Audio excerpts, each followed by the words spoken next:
There, I think you're in there now.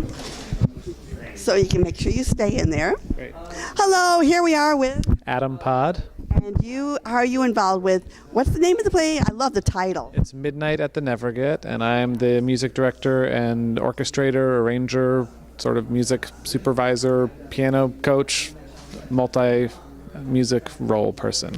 Oh, wow. So how difficult is it to do a 60s era with 40s type music? Well, it's not... That makes sense to me in my brain. That's like, I just kind of elicits the old Frank Sinatra recordings of that era, or like the American Songbook in that kind of big band pop commercial style. So that's kind of what we're going for, is stylistically, is kind of evoking that genre of the American Songbook with the great arrangers and bands and singers of when that music was on the radio. So what's different in arranging a song from like the 40s and 60s till today? I mean, what exactly specifically? What do you mean by from then till today? Well, like, what's the difference in the sensibility to a song in 2018 to a song written in 1940s? I mean, for someone like me who is like has a 10-year music is music, you don't know what the difference is. The vocabulary of the music itself has been written to sound like, past musical styles. There's definitely some contemporary modern vocabulary in there that, like, if you are a music nerd, you'll be listening thinking, maybe this is a modern composer evoking that style. Like you can kind of like turn your ear onto those differences, but mainly it's written to sound like that old American songbook. And the difference for my job is to arrange it as such, using the instruments that Nelson Riddle uses for his arrangements of the Frank Sinatra songbook, instead of electronic modern sounds or even electric basses and stuff, which were around at the time. We're using going for the sound of the big band with our off-Broadway small band. Yeah. So do you have a favorite genre of music you like playing with? It's like American songbook. I don't listen to, I'm embarrassed to say it, but I rarely listen to music that was recorded after 1960 something. I'm just like all into Judy Garland and Sinatra recordings and Rosemary Clooney, and that genre is very much like what we're trying to make this music come alive in the same way as, and so it's totally up my alley as far as that's concerned. It's like real music. I mean, it's because you can dance to it and not just sort of shake your butt or tweak or twerk or whatever the heck it is, but to actually dance and do waltzes. I mean, does it have like that kind of a dancing strain to it? Yeah, it's like beautiful melodies. It's like real, like you said, you can dig into this music and you can appreciate it,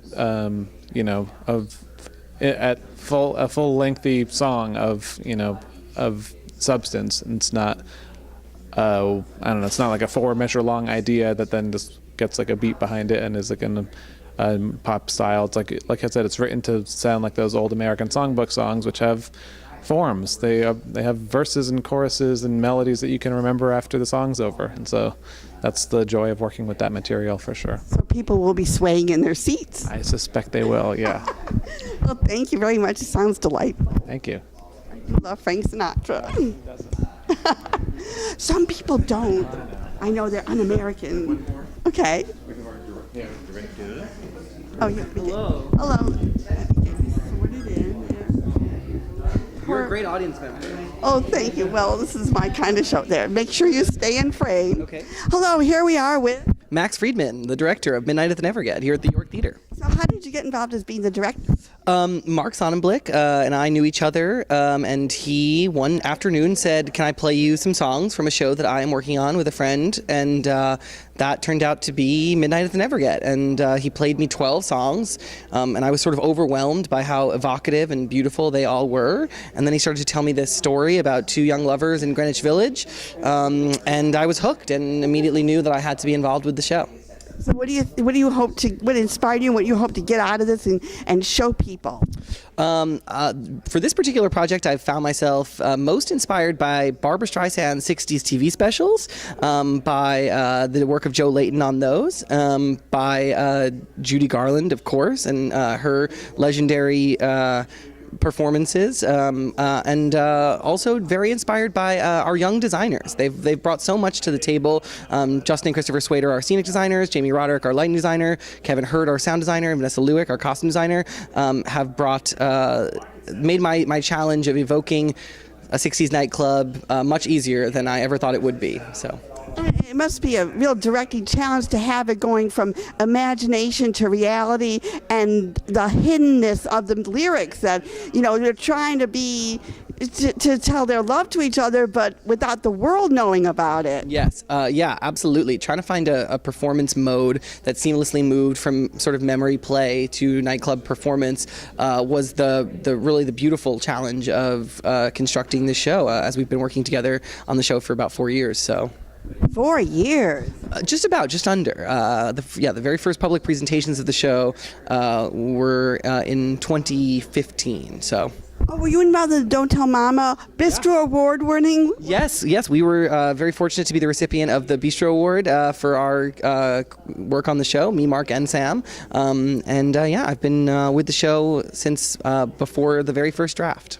Oh, so it must be so exciting because the Don't Tell Mama stage is so tiny.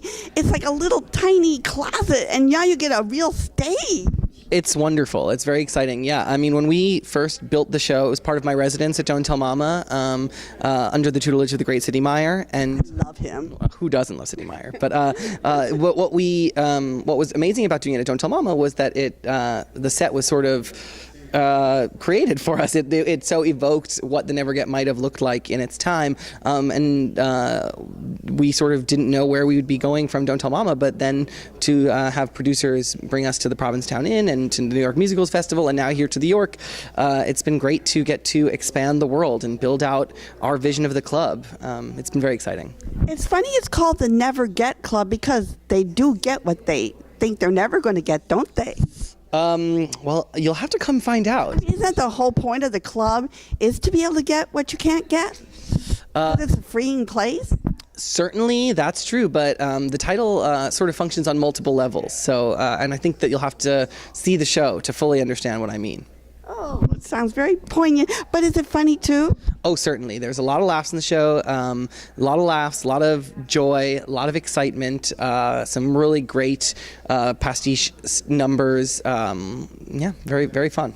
And dancing. Our brilliant choreographer, Andrew Palermo, has put Sam through his Judy Garland paces. Because the music, like I was saying, the music is very danceable, unlike rock and roll, which you just shake to. This is actual real dancing. Absolutely, yeah. Very vibrant. Sort of the idea of Arthur Brightman in the 60s is that he was sort of against the incoming current of rock and roll, and he was writing songs that harken back to his youth. And so for our audience, they get to look even further back than the history of the show with the music.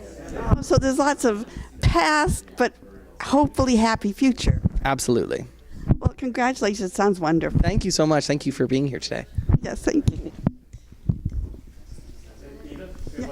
Oh.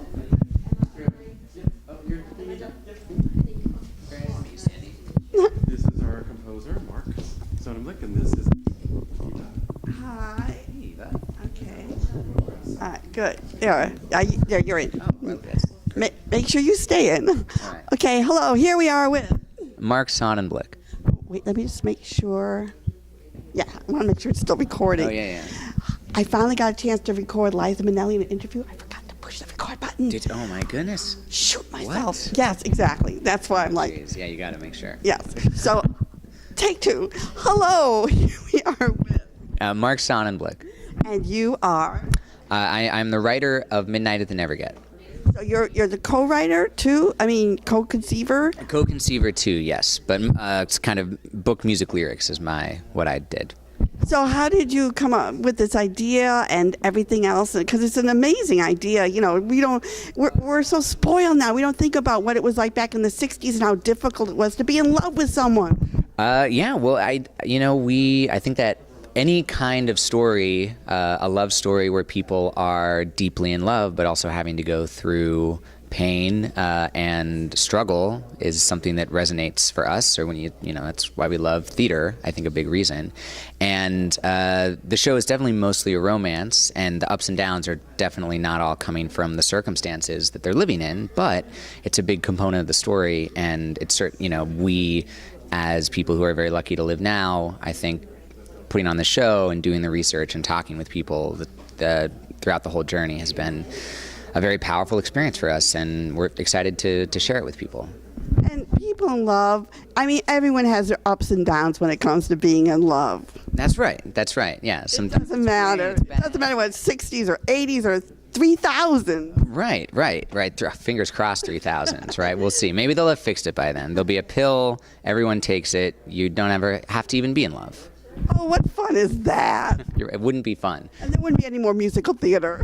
There would be musical theater, but it would be made by a machine, and you'd just type in an idea like dragon, and then it would make a whole musical called Dragon, and everyone would have to like it because they take a pill when they're watching it, It just wouldn't be like this musical theater where you don't take a pill and you just have to react based on your own feelings about the piece. Good, because I hate pills. I always get the side effects. So, Yes. And you did the music as well? Yes. So what is it about Frank Sinatra type music you like so much? Well, I think it's something that I kind of grew up playing. I played in my high school jazz band and was in also a group that sang a lot of kind of classic American songs at, for kind of people in the community. We were a little, not a cappella, we had a piano, but we just go around and sing, and I got to love the music that way. And it's definitely not where I mostly write musical theater is in this style, but here was a chance to do a show with music that I loved that, a lot of times when you see a show about the classic American songbook, it's sort of, when it's in that style, it's like a parody or it's a throwback, some kind of pastiche, and I think... World War II story. Exactly, or a World War II story. And here was a chance, the sound of the 60s, this was part of it, but really it was a time when rock and roll was kind of taking over, and it seemed cool to have a show that juxtaposed that kind of music with this story that hopefully feels both in the wrong time period for the music and because of that pretty contemporary to now. Yeah, it's like, and most people, it's so sad, don't even know who Frank Sinatra is these days. No, most people in English-speaking countries, I feel like still a lot of people know about Frank Sinatra. I know people who don't even know who Fred Astaire is, and that breaks my heart. Well, I think now, the thing with Fred Astaire, you got to watch his movies. You got Frank Sinatra, you just put on the radio, and he's like a genre, I think, more than Fred Astaire is, in a way that Fred Astaire is an incredible dancer, but you got to watch his work in order to hear. Frank Sinatra, you're in Starbucks, and they're playing Frank Sinatra over the, what's it called? Speaker system. Oh, yeah, I guess you're right. I might not know Frank Sinatra, but if you said it to a kid, New York, New York, they might be like that song. And But you're lucky you grew up with it. Just like my kid grew up with Frank Sinatra, too. forced to listen to it. What can you do? Yeah.